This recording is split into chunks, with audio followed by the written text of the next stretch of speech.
Hello and welcome to Stoicism Philosophy as a Way of Life. My name is Donald Robertson and today's guest is Colin Elliott, the Associate Chair in the Department of History at Indiana University. He describes himself as an economic and social historian with an interest in money, disease, and ecology in the ancient Roman world. His latest book, Pax Romana, The Plague That Shook the Roman World, is released on the 6th of February and is currently Amazon's number one new release in communicable diseases. And he's also the host of the Pax Romana podcast. Hello, Colin. How are you? And where are you? And what's it like there right now? Hi, Donald. It's great to be with you. Thanks for the invitation to come on your podcast. I am in Bloomington, Indiana, where it is dreary and dark, but the worst of the winter seems to be over. So it's looking up, I think. We got a little bit of a February surprise this month, and yeah, seems great. I'm in Montreal as always. I'm looking behind you. I can see the snow outside. We're not having a blizzard at the moment, but I'm glad to be indoors. Yeah. All right, let's start with the basics. Let's assume that our audience know nothing about ancient Roman communicable diseases. And why Yeah. would they? Yeah. But they're gonna by the end of within the next hour they're gonna know a lot more about one in particular. So let's start with some basics. What on earth was the Antonine Plague? All right. I could easily start by saying we don't know, but I'll tell you what we do know. We do know there is a disease. It was a new disease that nobody had seen before. It found its way somehow. I have some theories, but it found its way somehow into the Roman Empire and it hit numerous cities, including the capital of Rome. We have some symptoms which give us a sense of maybe what it could have been like, but it was a very serious disease. It was deadly. It was highly transmissible. It infected soldiers. It infected senators. It infected the rich. It infected the poor. It lasted at minimum 10 years, and Yeah. some historians think it lasted longer than that. We don't know. The evidence kind of dries up, but we're looking at about 165 AD until at least the mid 70s AD, and then Oh, perhaps a sheesh. bit longer. What a So, drag. yeah, I know. we think our pandemic has been dragging on for a while, but yeah, Yeah. this isn't worth thinking about. Yeah, no, it's Uh, not. We're it's no dealing with joke. nothing compared to Yeah. what they dealt with. So, okay, I'm going to ask you the question that's going to be on everyone's lips, right? They're like most questions are kind of annoying to historians. So people are going to say, "Well, so what sort of disease are we talking about here? Like, what's our best educated guess at a diagnosis?" Yeah. So the symptoms suggest maybe a pox virus. And I want to be real cautious about that because even trying to diagnose this disease will give some of my colleagues an apoplexy. They Yeah. just, it's, nobody wants to do retrospective diagnosis. But at the same time, it's true that when we do retrospective diagnosis, we often get it wrong. So we know that there was a fever, there were ulcers in the throat, there was blood black and stool, foul breath. The symptoms could last for weeks. And the thing that makes it sound kind of like a pox virus of some kind is that some victims developed a pustular rash all over their body. Yeah. And then there is even a hint, depending on how we read Galen's Greek, and Galen's a physician that Mhm. treated this disease, depending on how we read his Greek, that there might have been some scarring. So there might have been some Yeah. residual scarring, which that all sounds kind of like something like smallpox. Now, it can't be modern smallpox because we know from genetic evidence that that disease is only 500 years old. Uh-huh. But it could potentially be an ancestor or a variant or something like that. I don't think that's totally off the table. Yeah. No, it's not fun and games anyway. It's a pretty horrible disease. Yeah. And it went on for a really long time. And I guess we should introduce our cast of characters then. So we call it the Antonine Plague, because it's named after of the cognomen of Marcus Aurelius, his dynasty, the Antonines. We could also think of it as the plague of Marcus Aurelius. It's also sometimes been called Galen's plague That's right. because Galen, who was a court physician, to Marcus Aurelius as one of our main sources. He considered himself an authority on the subject. That's right. That was his big break. Like he was Yes. rubbing his hands with glee. Yes, he managed to have his career arc at exactly the right time. But the annoying thing about this is that Galen, despite having so much knowledge about this disease, he's such an arrogant Yeah, person that he shares so much more about what he did to yeah, treat the Antonine plague than actually just describing the symptoms. It's really funny because he gets mad at Thucydides uh-huh, for describing the Athenian plague as a historian, and he wished that uh-huh, Thucydides would have talked more about the cures and the medicines. right, But as a historian, I'm frustrated with Galen because he yeah. talks about the Antonine plague more like a doctor and not like a historian. Galen's a frustrating guy in general. He's notoriously arrogant, but he claims that Marcus Aurelius thought he was the bee's knees. Yeah, Like, of course, he's he going to say would that. though. Yeah, Marcus Aurelius doesn't mention him. No, no. And you know what's funny too, and we might get to this later, but when the plague hits Aquileia, when Uh-huh. Marcus is there with Galen and Lucius Verus, Marcus leaves Galen there. Yeah, He just jets out of there, and Galen is stuck in Aquileia. And you can even read in his account, he sounds a little bit bitter. He's like, the rest of us were left to suffer. It's funny. Uh, yeah. I mean, like it'd be great to be a fly in the wall, right? yeah, So we've said a lot, but maybe we can say a little bit more then about what other. So we've got Galen, and I yeah, guess it's worth saying what we don't have. Marcus Aurelius, and this is also typical of Marcus. Marcus Aurelius is quite a frustrating guy, but in a different way from Galen. So Marcus Aurelius is the master, probably, maybe intentionally, of being artfully vague in a way uh-huh. that annoys historians. So in the whole of the Meditations, where he's dealing with the psychological challenges that he faces during his reign, he manages to only mention the plague in the most fleeting and kind of tangential way imaginable, Yeah, really. Like, so he does mention it, like typically, but tells us virtually nothing about it. He said what he says is the pestilence that corrupts the air around us is not as bad as the one that corrupts men's souls, or something along mhm. those lines. You think, gee, Marcus, thanks for could you be any more vague? Yeah, But it's also strange his attitude towards it. He's like, yeah, it's bad, but you know what's worse? Like having to deal with these guys, yeah, like the Senate, right. like and Galen and people like that. The people I have to deal with. Um, so that's his take on it, weirdly. But we've got Galen, should be our main source. But what other evidence do we have Yeah, about this? Galen is our best source, and because he does give us some descriptions of the disease, and I shared those a little while ago. Now, beyond Galen, it gets kind of tricky because we have, yes, this one comment, brief comment in book 9 of the Meditations from Marcus.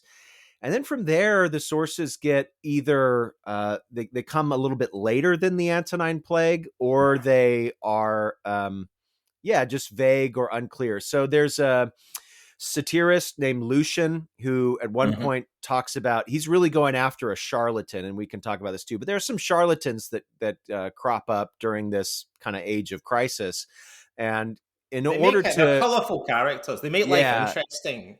that's right. Well, one of the interesting things about it is that Marcus Aurelius is a biographer, like someone who's written a biography. One of the challenges of it is that Marcus, because he's presented as being very rational and considered and temperate, it makes him the least interesting character in a sense in his own story. But as often in Roman history, he's surrounded by this kind of ensemble cast of wackos and like larger than Yeah, life.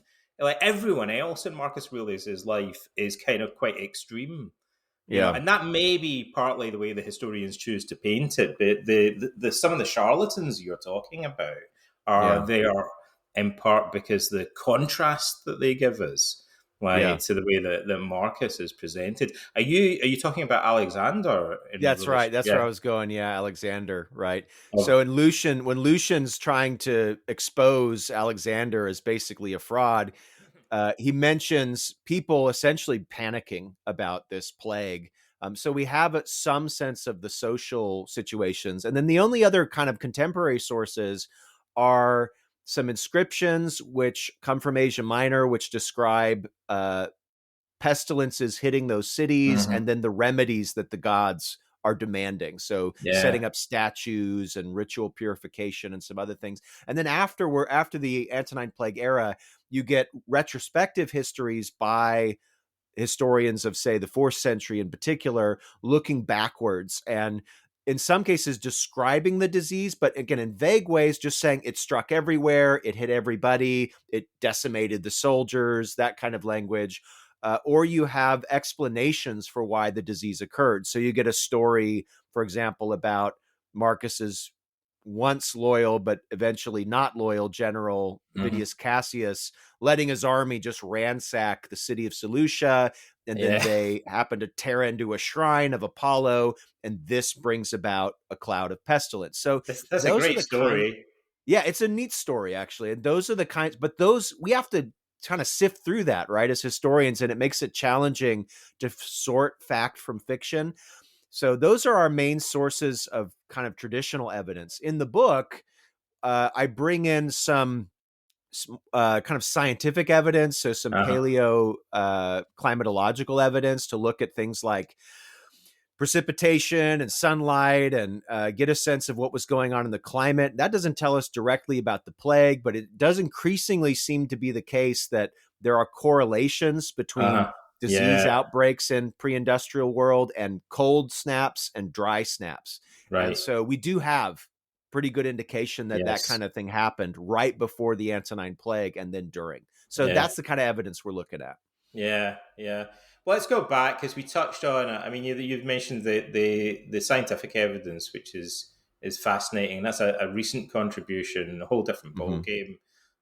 But I guess having raised some of these things, we should say a little bit more about the pestilential vapors Yeah.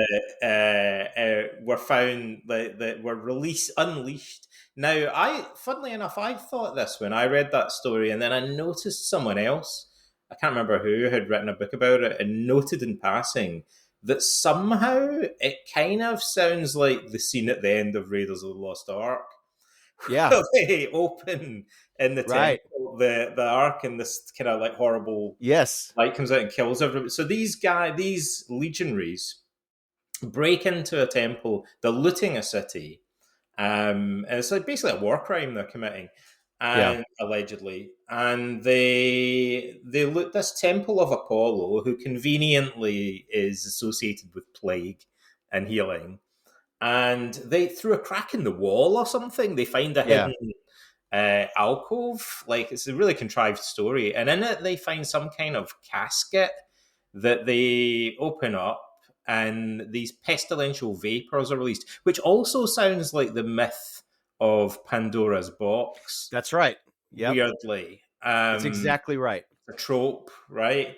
Yep. And then they get contaminated with it, and then they spread it. It's an interesting. Maybe that leads on to another story. Actually, it leads on to a good question, a kind of social, cultural, historical question about it. Having raised the subject of science and so, we'll put that aside completely for a moment and talk about the total opposite, in a sense. Hmm. The cultural history and the superstitions and the religion. And you mentioned Thucydides as well. So I guess a good place to start is, to what extent, how would the Romans really have responded to this? We can see they were kind of gossiping about it. They were Hmm. spreading these kind of myths, probably, Hmm. dramatizing the Yeah. origin of the disease. Um, I suspect that they must have associated it with the plague in Homer, Yeah. because as their main culture, Yep. everyone would have been Yeah. familiar. It's how the Iliad opens, with this That's a right. similar kind of And it's description. Apollo, It's Apollo's fault. right? We'll blame him. I mean, to what extent? So it's a cliche we say now. Oh, we're being, in the ancient world, people just believed they were being punished by the gods all the time. They kind of did. They did. It's 100% true. Yep. Yeah, they actually did. And we can see from the way even that Marcus Aurelius responds. What does he do? He goes out and he has a good ritual, Yep. right? And now there are other men. It leads on to some interesting questions about what are the other measures that Marcus takes. So let's begin. Let's come to that in a moment. But let's start with how. To what extent were they mythologizing this and interpreting it in terms of their religious beliefs? Yeah, I would say that is the dominant reaction. I mean, Yeah. even Galen is probably one of the only sources. In fact, it may be the only source I can think of where we read Right. of some attempt at practical treatment. Yeah. Everything else that I remember encountering is religious in nature. Yeah. From the story that we talked about where there's an immediate search for impiety. If Hmm. something like this happens, and this is a calamity beyond the scale of anything that's happened. Like if you have a local Yeah. epidemic in the Roman world, you can appeal to local gods. You might find a local Right. magician or somebody that's cursing the city or some Interesting. local Yeah. scapegoat that you can deal with. But when a disease begins to spread across the Roman Empire, that really freaked people out. And their first instinct is which gods are upset. There must, because the gods, plural, there must be multiple. And what was the huge bad thing that was done Yeah. to deal with this? And so I think the Avidius Cassius plays a role in that story we mentioned because his betrayal of Marcus Aurelius was such a great impiety, Yeah. right? And so that's one potential source of blame. But there's a lot. So I talked about Alexander. Uh-huh. He is taking advantage of people Yeah. just looking for some kind of magic spell or magic words or something they can use to ward this thing off. Because if the plague like this is so big, the traditional gods are angry, but they might also like have stopped listening. So Hmm. maybe there's a need to turn to other things. So you get Hmm. some experimentation Hmm. with, again, different kinds of magic and things. Who's the Aristides of Smyrna Hmm. also writes. He claims to be one of the earliest victims, and he thinks that Oh the yeah. gods were just interested in taking people's lives. And he has what he thinks are plague symptoms. I think he was Uh-huh. kind of a hypochondriac myself, and I'm not sure that he got the plague, but he thinks the gods came to him in a dream Uh-huh. and they decided that they were going to take somebody else's life instead of his. And so Right. that's why he made it through the sniffles that he had that he thought were the Antonine plague. But like I mentioned too, there are statues that are set up Uh-huh. to mostly to Apollo, but also to Artemis in the eastern part of the Roman Yeah. Empire. Some of it gets pretty dark. So some of Right. it's like we need to find there's a magician and we need to burn him and we need to burn his stuff. Yeah. There's even one inscription that says anybody that does not follow what we're saying in the inscription, which was a variety of purification rituals and hymns and stuff, anybody that doesn't do this is going to be cursed with fire. And presumably Yeah. that means like a fever or something. So it goes into pretty dark places too. Like not Yeah. only do we need to figure out what's wrong, but there's definitely somebody responsible. Yeah. I mean, I just as a general observation here, like I think I had this experience when I was a young guy and I first began reading classics. I think depending on what we read, we get a very different picture of how contemporary the ancient world seems or how kind of rational and modern. So when we read Marcus Aurelius, for the most part, we might think he seems like a pretty reasonable guy. Like Yeah. this doesn't seem like the kind of guy that's going to be engaging in too crazy superstitions.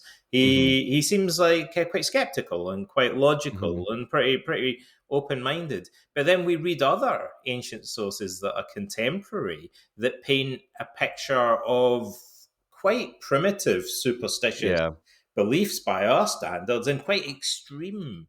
The Mm-hmm. whole story of Alexander seems like farcical. Yeah. But well, it's a satire, but Yeah. we believe that a lot of it is based on fact. Yeah. There's some evidence that substantiates it.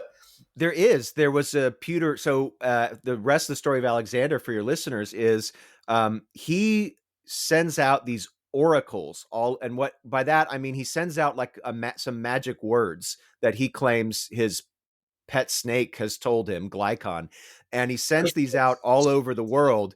And the words are like, it's just a short word that's like, Apollo shoots his Yeah, arrows and keeps off the plague or something. You're supposed to write this somewhere, like on your door or something like that. yeah, And there's an amulet that was found in the Thames foreshore in London from the middle of the second century, mid to late second century, which has those words in it. yeah, And some other magic things too. It has some Greek vowels, which yeah, were thought yeah. to ward off disease, and it also even has some Hebrew Yeah. characters in there too, which is quite interesting. Interesting. But Yeah. what it shows is exactly what you said. There is just this spread of superstition, and it clearly, this whole fear of this pandemic captivated much of the Roman world. This guy was a celebrity. He was. What's the place called? Abonoticus, is that right? Yeah, Yes. I know. I might be Yeah. butchering that. He came from originally. And well, let's back up a little bit. We don't always say too much about this guy. We don't. Well, let's not dwell on this character. But we'll say a little bit more about him. So he's a magician. He claims to be a priest of Asclepius, I believe, who's That's the right. god of medicine and the son of Apollo, who's the more general deity responsible for healing and plague. Um, Apollo's your obvious choice is a Yeah. god that's punishing you with a plague, but probably you need like bear in mind the other gods as well. And so this guy has, according to Lucian, who is a satirist, but nevertheless we believe it's grounded in fact, a kind of sock. But you said it was a pet snake. It's both a Well, pet snake and a sock puppet. yeah, it might be paper mache. Yeah, so it's unclear whether it was a real snake with like some kind of like a wig or a thing on, or it And might have been ears. basically like a sock puppet, or something. It had to be able to hear you, so it had human Yes. ears and Yes. long hair, Yeah. and there was a tube connected to the sock puppet, and a guy stood behind, like the Wizard of Oz or something. Yes. There's a guy behind the curtain, and it's dark, I guess, and there's incense, and you go in and you pay a bunch of money if Yes. you get a chance to Always. see this guy, always. And this snake kind of sock puppet thing, like talks to you with ears, talks to you, and gives you, some kind of advice or whatever.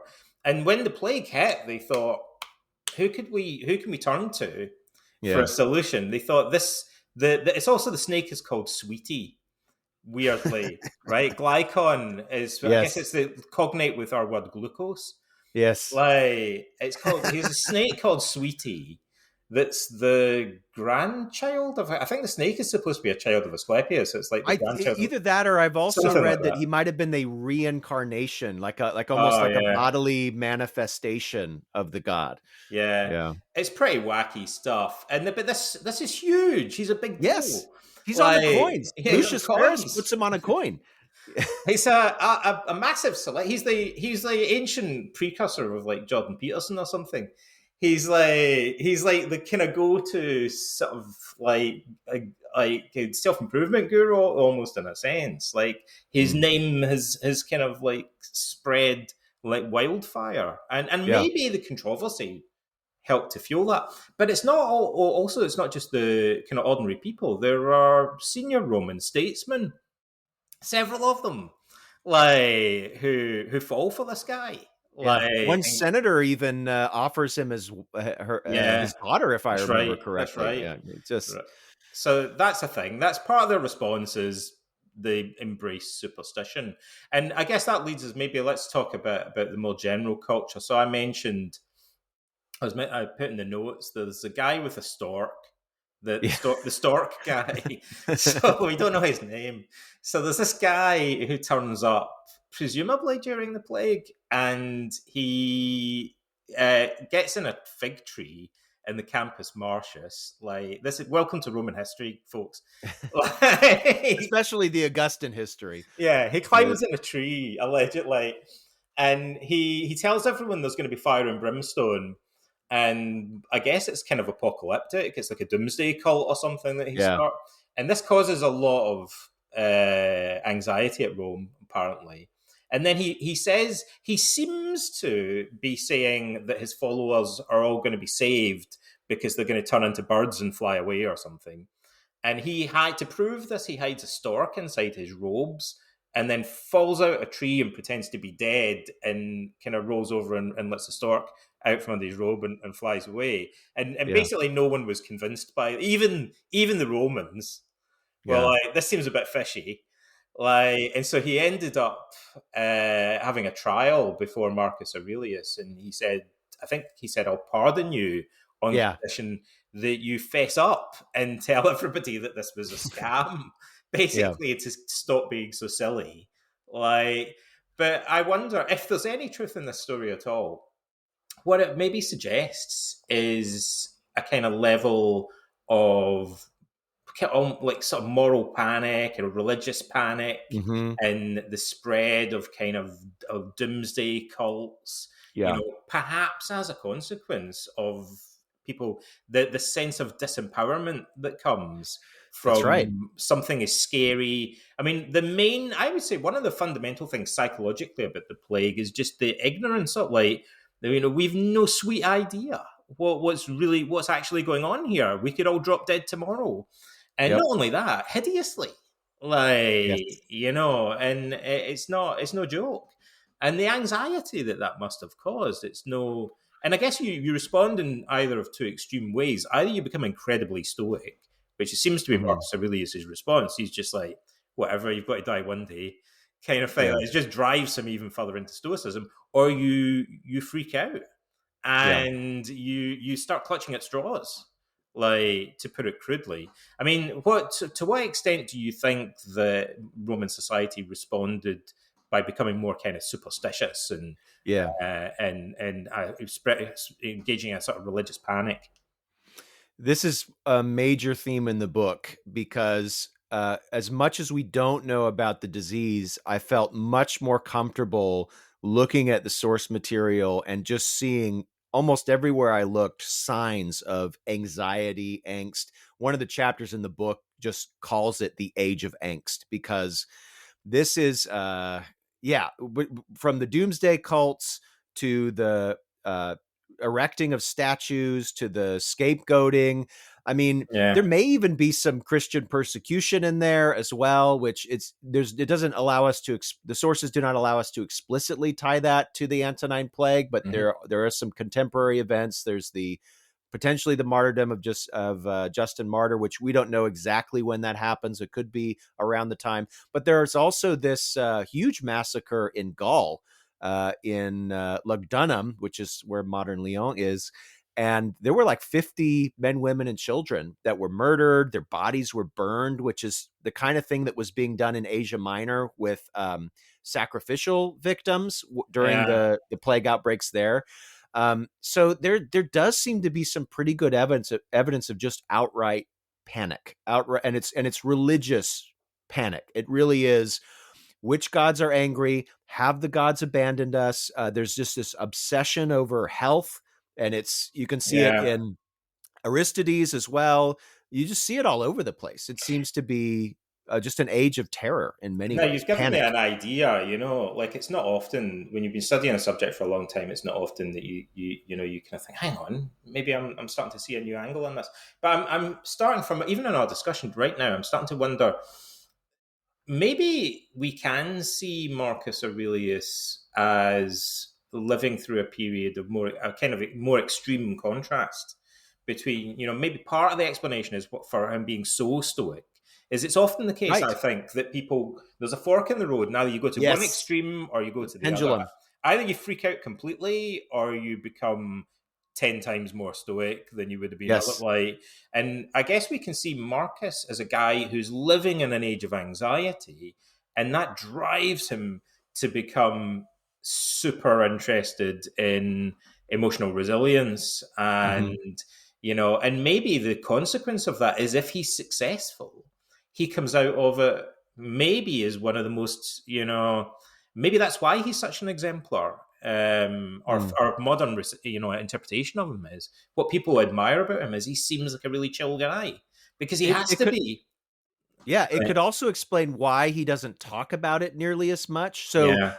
there's this one point where he writes a letter to Athens, and the plague, the pandemic has been going on for a year or two, and he doesn't. It's clear that he's talking about the plague because he Hmm. talks about people dying in the Hmm. Athenian like elite council of nobles in the city. Hmm. But he just, instead of calling it the plague or the disease or the pestilence, he just says something about the calamities of the times. Like he Hmm. just kind of says, look, there are the bad things that are happening. He just Hmm. doesn't really even mention it. And it's the same as you already mentioned before with the meditation. So I think you might be onto something I think that if you he, dig, sorry, carry on.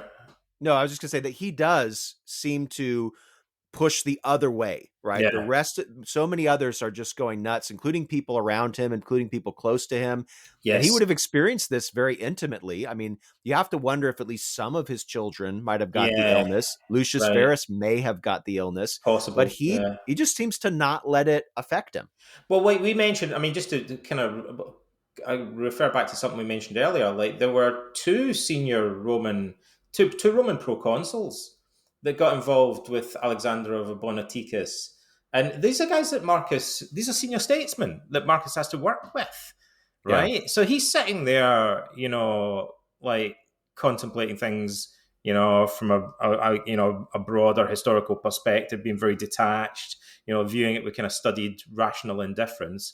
But he's having to correspond with and deal with senior guys in his administration who are yeah, complete wackos. Like when it comes to what's going on around them, and actually, there's a military disaster like yes, the results from Alexander of Bonoticus advises that's right. the The proconsul of lion Cappadocia. incident. Yeah. Yeah, Oh, there's that, and then it's Alexander that tells when the Parthians first invade. The proconsul of Cappadocia attacks them and loses a legion, that's right. like because Alexander of Bonoticus says, you need to strike quickly. And what's so weird about that is that after that, when the Romans actually begin to respond properly to the Parthians, their preparations are vast. Hmm. Like, the difference between what this guy tried to do, Yeah. like, and what Marcus does in terms of the military campaign are colossal. It's clear that they think, no, this is going to require a lot of planning. Yes. Like preparation, it's going to require a much bigger army. It's Yeah. crazy that this guy marched into Armenia or whatever, thinking he could just take them on with a single legion or whatever, and he got Yeah. his ass handed to him as And I we think he committed suicide as well he fell in in disgrace. his and that's the Yeah. fault allegedly. That's the fault of this charlatan that we're talking about as well. So Mm. these are the guys that Marcus Aurelius has to work with. That's his colleagues. Yeah. Like they're pretty wacky at Yeah. times. I should mention there's a couple other references to disease in the Meditations, but generally he says things like, um, he says disease and death are as predictable as roses in the spring and the harvest of fruit in the fall. So he kind of just compares it to a natural, like it's like, yeah, diseases come and go, like it's just a natural thing, like the changing Mhm. seasons, and is what he says about it. So incredible, like extreme stoic reaction to Mhm. it's highlighted. We don't. I think we underestimate how stoic Marcus Aurelius is in a sense until we look at how everyone else is behaving around him. Mhm. I think the Roman historians are conscious of that, especially Historia Augusta seems to Yeah. play that up, maybe exaggerates it a bit. But but in the meditations we see that. We see this guy, completely detached and away Mhm. from what's going on around him. He clearly cares about people, at least he seems to imply that from the way that he talks about them. And I mean, also weirdly, in his private letters, he comes across as quite a very affectionate, very personable Mhm. individual. He's not a cold-hearted, callous, type of person. He's quite the opposite. He's a family guy, Mhm. loves his kids, loves his friends. He's got quite a good sense of humor, and yet he views the plague as like just a kind of natural process occurring And I around him. think that, yeah, I think that helped him to respond well when he first encounters it in the city of Rome. So the plague hits Rome. It's relatively new at this point. This is AD 166. So at most, the plague has been around for a year in the Roman Empire, maybe Mhm. less. And he's very calm about it. It's clear that he can't mitigate the disease. When a similar plague happens under Titus, when a local epidemic happens, where Titus is described, the emperor, as like trying to find any possible religious solution he could. Mhm. Maybe Marcus does that too. But the other thing that he does is he's very practical. So he like provides for Yeah. the corpses, right? Makes Right. sure to have the corpses removed.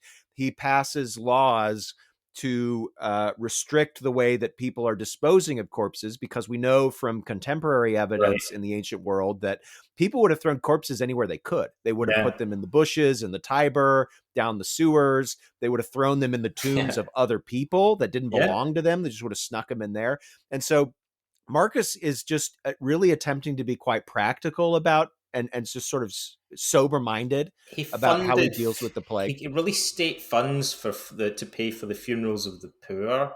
That's right. There were cartload. We're told by one source, again, if we can believe it, that there were cartloads of bodies like Yeah. being taken out of Rome at the time. And I guess with the other thing we kind of alluded to at the beginning, this is unlike our pandemic.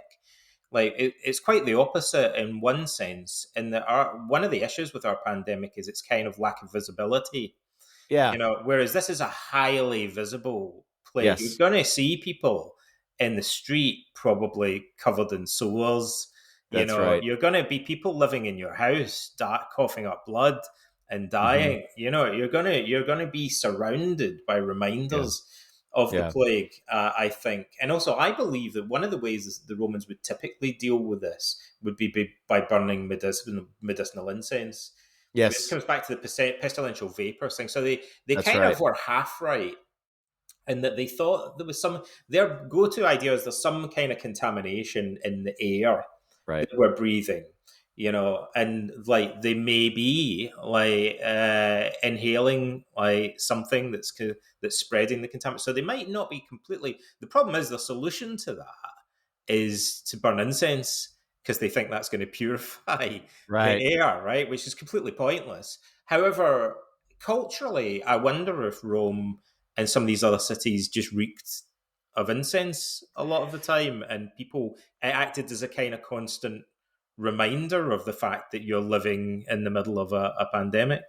Yeah, definitely. And there was in fact a sarcophagus that was pulled up in Rome, and I don't remember when this was. It may have been several decades ago, but it was fairly well sealed, and the remains inside were of a young girl, and Hmm. she had been mummified essentially, Hmm. and they were able to get a sense of her lungs, and it looked like her lungs were just full Wow. of soot and Right. just, yeah, it was which, and Seneca at one point describes how just reeking and stinking Rome was from kitchen Yeah. fires. So if you have to think about it, it's not the incense obviously would have been yet Yeah. another thing to cloud the air, in addition to the oil lamps and the fires and all of that.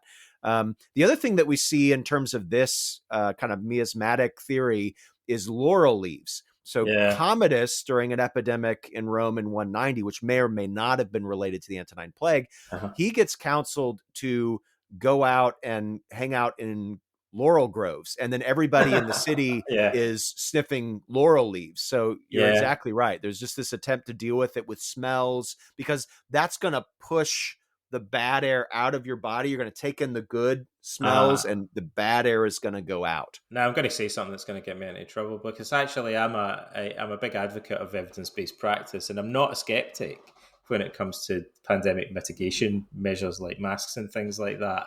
However, you could say that burning incense is their kind of their mitigation measure, Absolutely. like, and Yeah. it's their equivalent of masking up and stuff Yeah. like to some extent. Now, what other you mentioned something else actually I wanted to kind of just dig into very briefly. He also prohibited people from burying corpses above ground in in tombs. Uh, Mm. and I was curious what the reasoning was there. And I did, this is speculation, but I wondered if it has to do with this miasmatic theory. And perhaps he thought we need to bury these bodies or cremate that, like, you Yeah. can't put them in a tomb above ground because they might be decomposing and releasing more pestilential vapors into the atmosphere. So I wondered if that was an attempt based on their misunderstanding of the plague to try and control the spread of it. I think that's a very reasonable speculation. And again, well, I'll say this: it's really hard to find remains from this period in terms of which may or may not track with the plague. The only remains that we find are buried remains, but there's also a lot of evidence of burning of bodies too. Mhm. So it does seem like Marcus uh, was at least thinking about the possibility of corpses being a source of contamination. And yeah, they don't understand germ theory, but there is a sense of contagion. So Yeah, at one point, when Marcus is sick at the very end of his life, I can't remember which source it is. I can't remember if this is Cassius Dio or if this is the Augustan history, yeah, but Marcus tells the physicians, hey, correct. you need to get Commodus away from me because Yeah, I'm sick. yeah, And so again, he doesn't understand germs, but he yeah. does seem to think very carefully about contagion. And maybe Marcus would be the person to do that because he was sick a lot of a lot of his life. He's In his advocating social distancing. he is, Literally was. Yeah, and seems to be aware at least that there is a need to be away yeah, from sickness. And I think that also explains a little bit more why he books it out of Aquileia when the yeah. disease hits there in 168, 169. Yeah, absolutely, absolutely. So, what I mean, can you think of any other indications of him taking measures in response to the plague? Maybe that might be some of the main ones. Is there anything else that he does? Yeah, that's about all that I can think of. I mean, we've really hit on all of them. The Yeah, bodies, the laws on burials, the funerals, right? Which is more. It's not so much mitigation. It's more, hey, we need to have dignity, right? We need to yeah. recognize our kind of common humanity here and grieve together. There is getting away from the disease. We see that, and then also some of the comments in the meditations, which sound like his main reaction inside of his own mind was acceptance and Yeah. trying to think about things like character rather than being afraid and acting out of fear, right? Not trying to pursue pleasure and not seeking just to avoid pain. He seems to have really looked at it like a stoic. I'm going to kind of now speculate a bit and scrape the barrel a little bit for other indications of things that might be relevant. But if I remember rightly, when his wife dies, he sets up a charity for orphaned children, Hmm. like in her name. They were called the Faustinian Girls or something like that.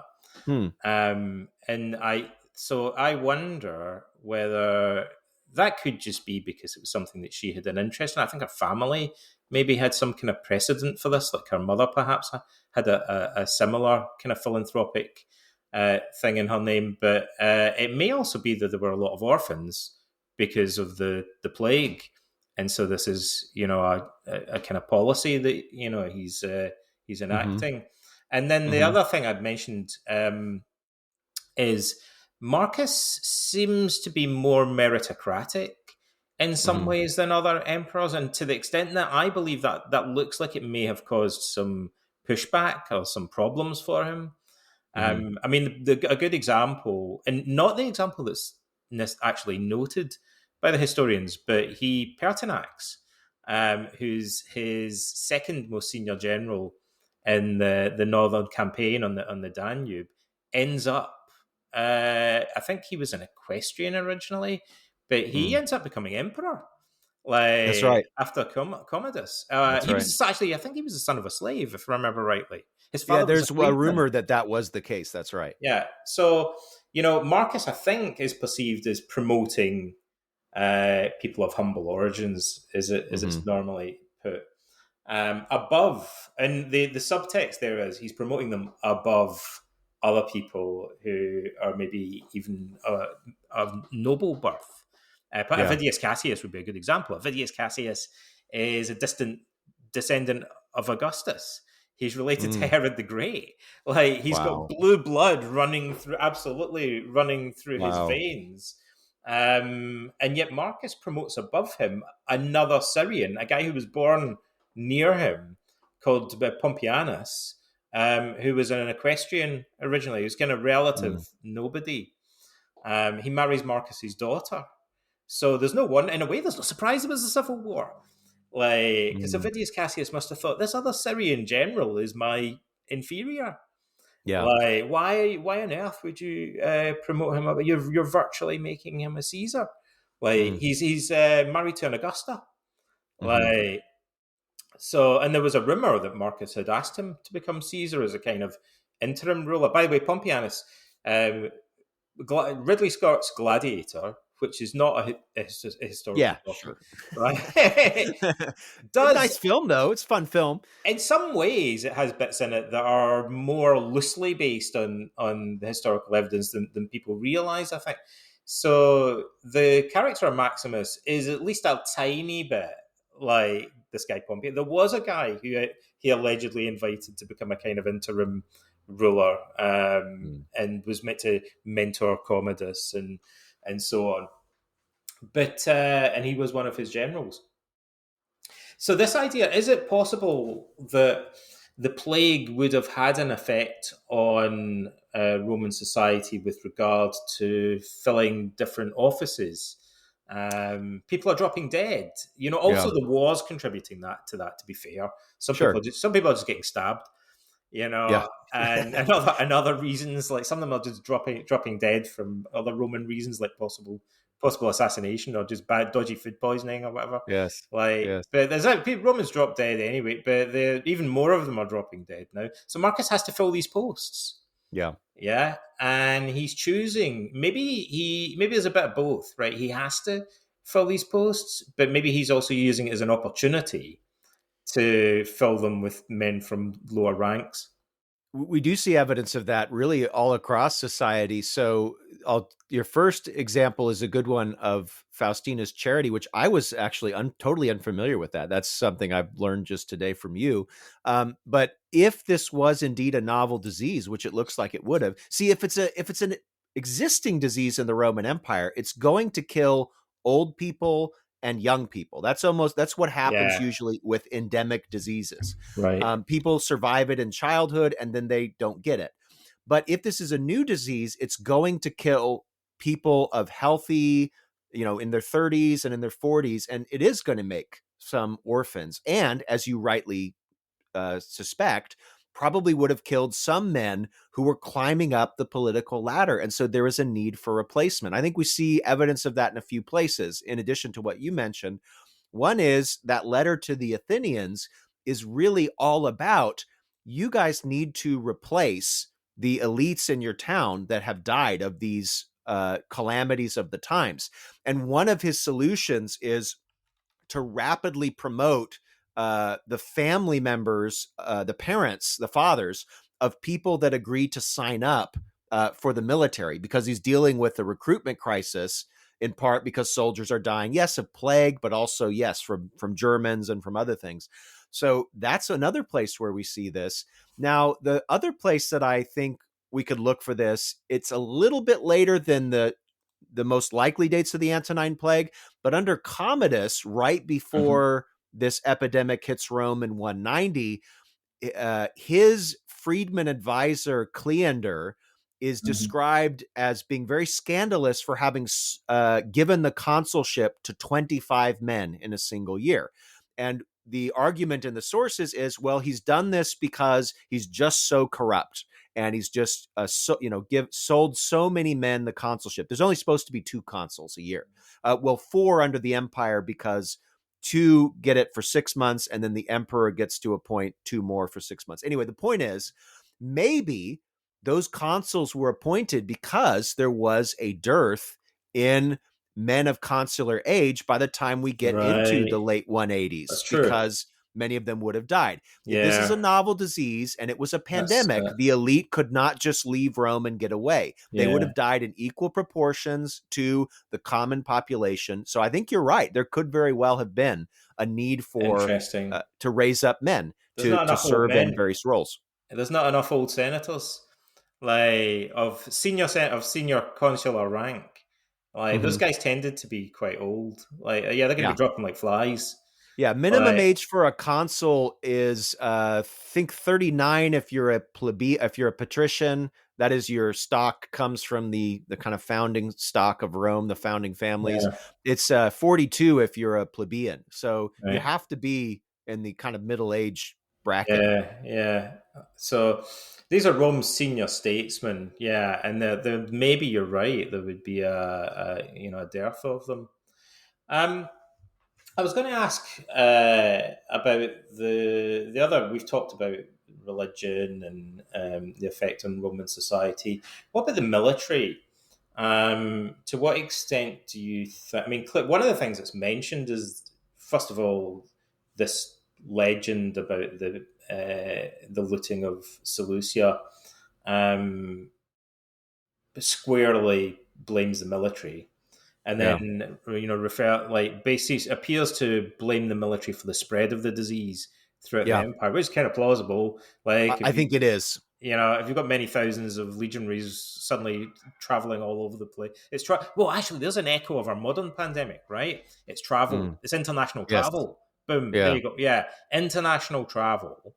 Like epidemiologists are always telling us is like a recipe for disaster when it comes to spreading infectious diseases. And this is a really great example. If you have a war, you're going to send tens of thousands of troops all the way like out to Syria, like, and now they're going to come back all over the empire and bring Yes. disease with them. Spreading it all over the place. Y- And then the army camps are not healthy places. No. They're dropping like flies. They're sleeping in close quarters. Hmm. Um, and so, one picture that we get is that the army's quite depleted by this, and this maybe even could be used at a stretch as an explanation for some of the military setbacks.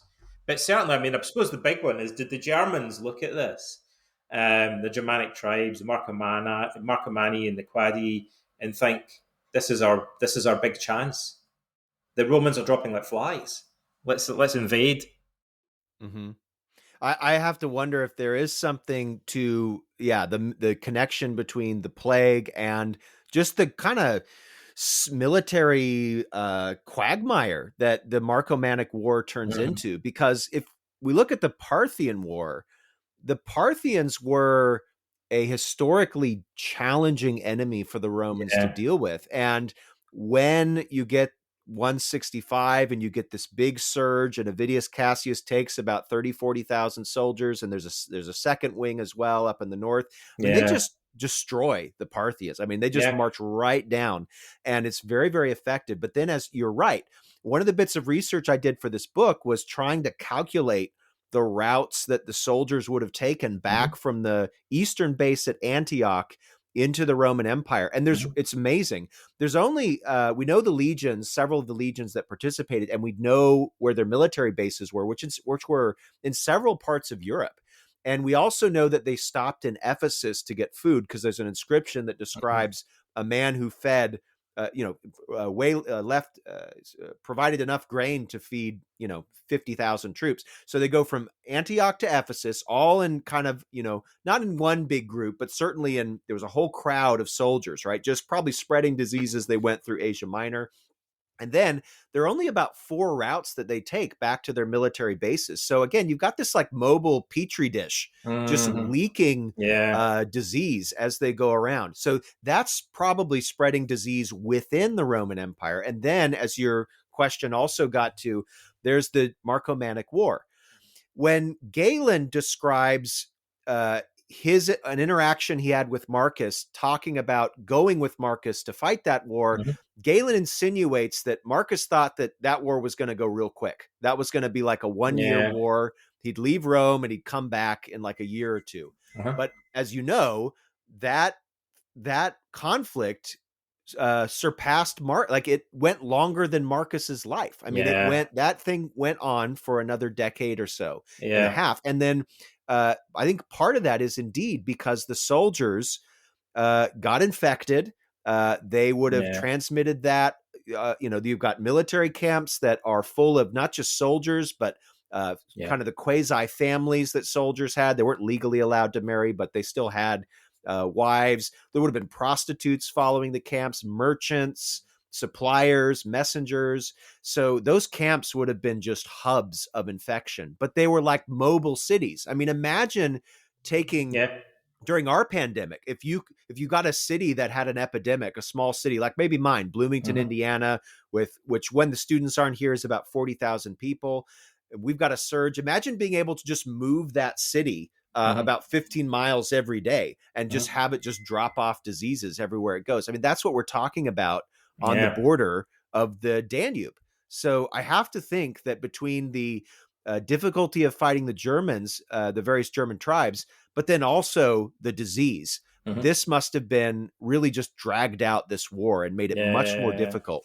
Now I wonder. We don't. I mean, there's a kind of absence of evidence here. I think, and maybe you can speak to that though. But we mainly know about how it affected the Romans. That's right. Like we don't really hear about it affecting the Parthians or the Germanic tribes or the Sarmatians. As far as I recall, were they affected by it, or did Yeah. they dodge a bullet there? So no, you're right. The evidence is very sparse. So I looked at everything that I could find with the Parthians, and with them you have this story of an outbreak in Seleucia, but there are a couple of other possibilities. So there is a writer named, and I'm forgetting his name, Calpurnius something, and we don't have his. He wrote a history of the Roman Parthian War. We don't have it, but what we do have is Lucian criticizing Calpurnius, Hmm. and Lucian says, well, look, Calpurnius talks about the plague that happened in Nisibis, which is a Correct. I Parthian remember city. that. Yeah, yeah, Yeah. And but Lucian just says, well, he just described it like Thucydides. So, yeah, he's just copying Thucydides. But that doesn't mean there wasn't a plague there. Like yeah, Lucian doesn't say there was no epidemic. yeah. So it does look like there may have been an epidemic in several Parthian cities. There's also Dura Europos, Right. where the Avidius Cassius's soldiers run into before they get to Seleucia. That's kind of Dura Europos is a city that's right on the kind of boundary. Yeah, It's often switching between Parthian control yeah. and Roman control.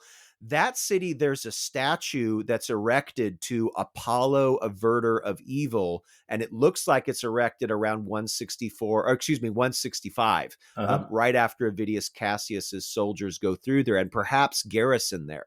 So there Right, could have been right. some disease there.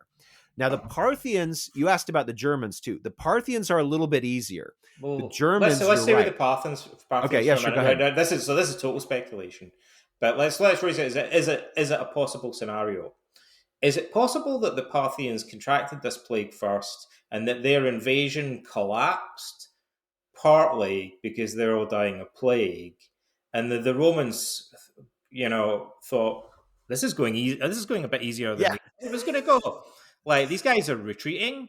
yeah, I mean, normally we don't stand a chance fighting against all this cavalry in the desert and stuff yeah, but like this is going better than we thought.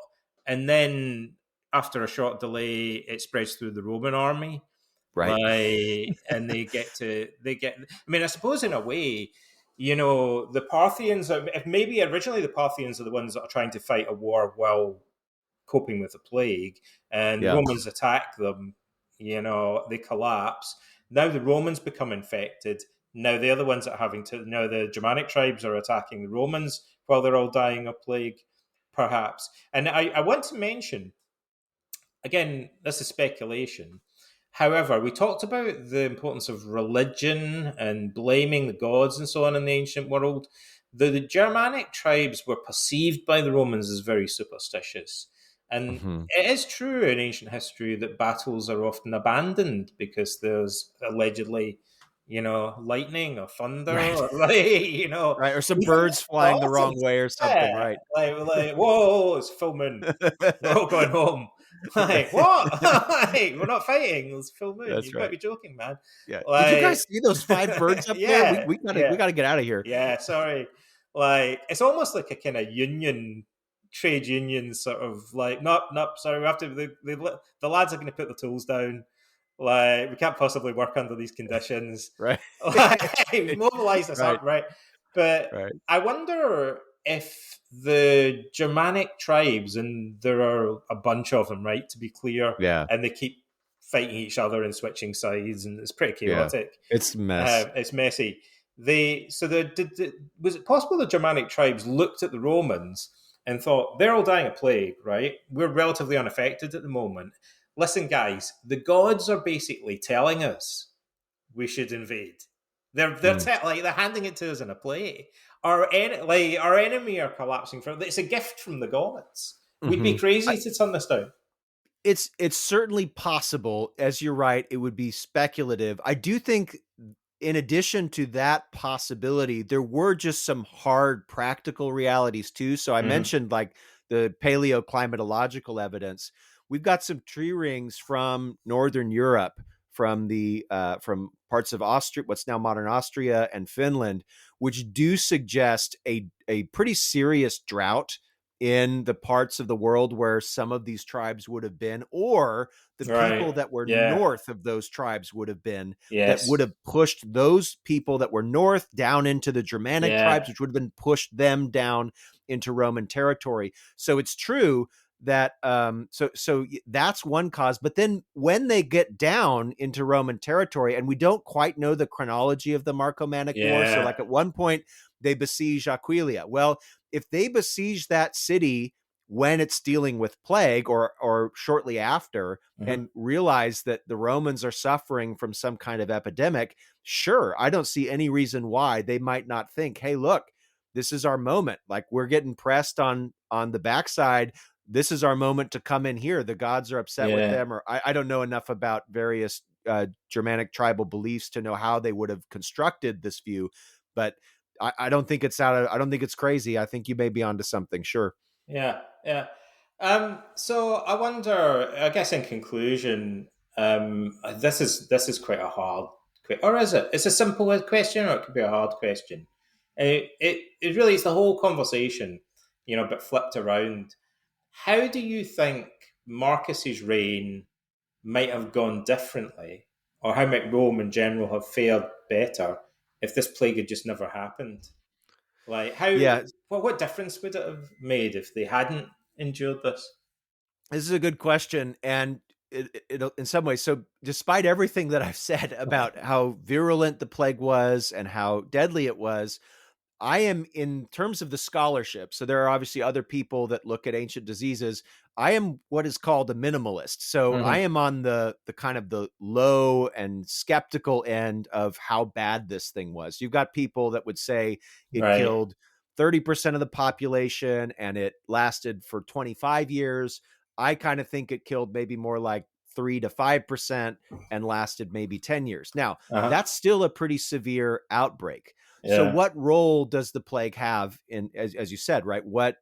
How would things have gone differently? Mm-hmm. I think the plague's primary power was not so much in the number of people it killed. I do think it was very disruptive. I mean, don't get me wrong, any society, but especially a pre-industrial slave-based society, would have suffered inordinately from the loss of several million people. Mm-hmm. But I think the real effects of the pandemic were the religious, social, and cultural ramifications, that suddenly there's this idea that either the gods are very upset, or we have been worshiping them wrong, or we need to find somebody to punish.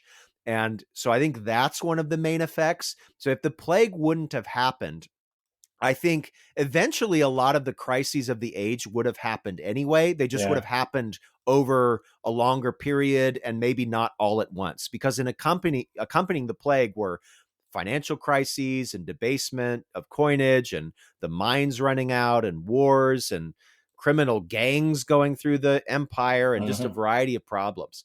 So I think those things were going to happen because Rome's economy, its political system was just fragile. I mean, it's a slave society. Mhm. It doesn't have the kind of markets that would have supported any kind of economic growth or anything. So it was just kind of bound, I think, in some ways to fall apart. I just think it would have been a lot more gradual. There wouldn't have been this all-encompassing, multifaceted crisis under Marcus. It might have just been kind of drug out. Yeah. Okay. That seems interesting. It's reasonable. So, wow, I think that's enough disease for one day. I think like we've it's been a really interesting discussion. I mean, I really think history actually comes alive more in some regards when we focus in on these kind of niche subjects. I think it really paints a more vivid picture of Marcus Aurelius as a historical figure and the times in which he lived. So just I think listening to the discussion that we've had today, it seems odd that people who are into philosophy might get something out of it. But I really think people sitting down and reading the Meditations now would have a little bit more context for, and I guess the impact I would imagine it would have is that as they Yeah. read the Meditations, it highlights how Mm-hmm. extremely stoic he's being about, Mm-hmm. as you put it earlier, the age of anxiety, Yeah. extremely chaotic and horrific Mm-hmm. period in which he's living, and how his response stands in stark contrast, like to the way that other people are reacting around him. Yeah, that's right. And I do hope people buy the book, but I alluded to this in a tweet. I actually think just looking at the bits of your book I could see on Google, which if folks, I'm sure all of your listeners know this, your book comes out on February 6th, same date as my book. I think the books could be read in some ways as kind of, what do they call this when Arrested Development did this in season 4, where you look at something, the same story, but from multiple angles. It's like Yeah, Rajnishi, I forget Rama, I can't remember what it is anyway. But I think both Rashomon. books, yeah, I think both books could work together really well. Like in yours, you get Marcus Aurelius and his relationships, his life, his way of thinking. And then I think in mine, you would get a sense of what was happening around him Yeah, at the same time. So it should yeah. be really good for folks. They're I getting a real treat on February 6th. This kind of interdisciplinary, like looking at things from different perspectives, I think it really allows us to experience ancient history in a more vivid way. Yeah, Mm-hmm. so folks, rush out and buy a copy of Pax Romana. You can pre-order it now. Like that'll help. That'll help the book sales. Get it featured on Amazon. It's already #1 new release in communicable diseases. There we go. There you go. Like, so keep it in the charts. And I've really enjoyed our discussion. So thanks for that. Thanks, Colin, for joining me. We hope that you, the audience, enjoyed the conversation as much as we did. So please share the link with your friends. Subscribe to Stoicism Philosophy as a Way of Life, the newsletter on Substack for the podcasts and the articles. And go off and subscribe and listen to the Pax Romana podcast as well. So thanks for listening. It's goodbye from me, Donald Robertson, and goodbye from my guest. Goodbye, everyone. Thank you. Goodbye.